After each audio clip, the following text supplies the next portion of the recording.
Our story begins in the ancient country of Persia, in the city of Baghdad. One day, a porter carrying a heavy load stopped to rest near a beautiful home. He looked at the splendid house and said, "How is it this man has so much and I have so little? Why is he so fortunate and I so unlucky?" The porter did not realize someone was at the window above him. "Bring me that man." Two servants seized the frightened porter.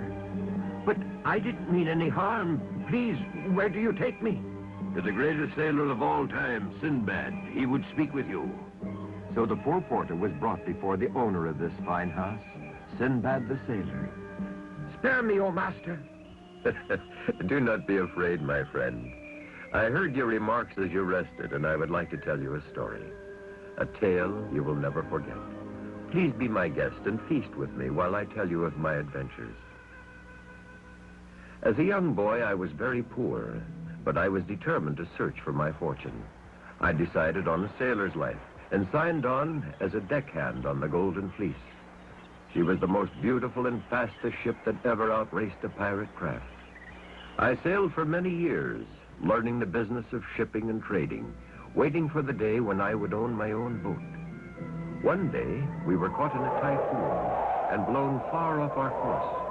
A giant wave washed me and two companions overboard. We clung to a log for a while, but soon we were separated in the storm. Then, night fell over the violent sea. I swam until I found myself on a strange beach. Confused and frightened, I wandered into the jungle and became lost. Finally, I dropped from exhaustion. When I awoke in the morning, I was next to a great white wall. But then I discovered it was a monstrous egg. Only one bird could lay an egg such as this, the rock. I remembered an ancient story about an island of fortune where the rock bird lived. Perhaps, I thought, this was it. A great flapping of wings startled me. The rock. I hid under the egg, wondering what to do, when I had a desperate plan. I tied myself to the rock's leg so that when he flew high above the trees, I could get my directions.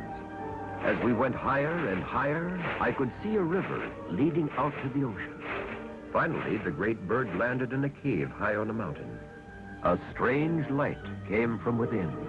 Untying myself from the bird, I sneaked into the cave and could hardly believe my eyes. The island of fortune. For there was a treasure and jewels beyond any dreams. I filled my pockets and clothes with as many jewels as I could carry.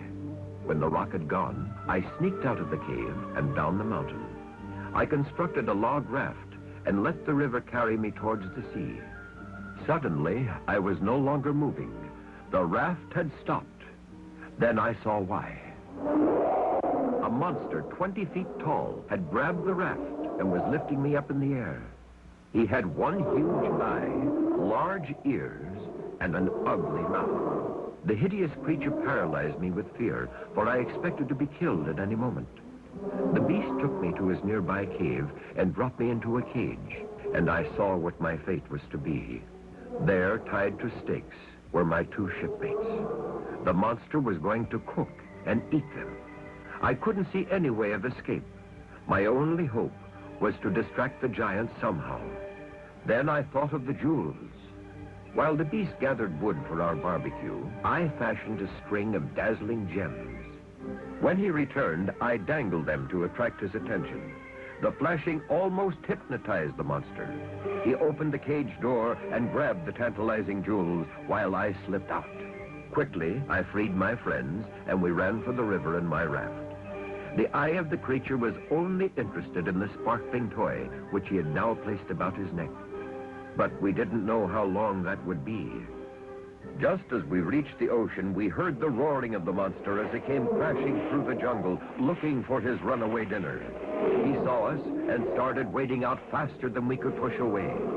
The jewels sparkled as he moved. Just as he was about to grab the raft, a great shriek stopped him, and he looked up. The rock had missed the jewels and had seen them sparkling on the giant. The battle was on. While the two monsters fought, we frantically pushed far out to sea. and drifted away with the current. The next day, we were picked up by the Golden Fleece. I had enough jewels to make the entire crew wealthy. I was able to buy my own sailing ship and prospered as a merchant and trader before I settled here in this home. And so, friend, you see, I earned my fortune in a great adventure. For listening to an old man's story, I present you with a gift. The wealth this jewel will bring you will remind you of the famous Sinbad the Sailor.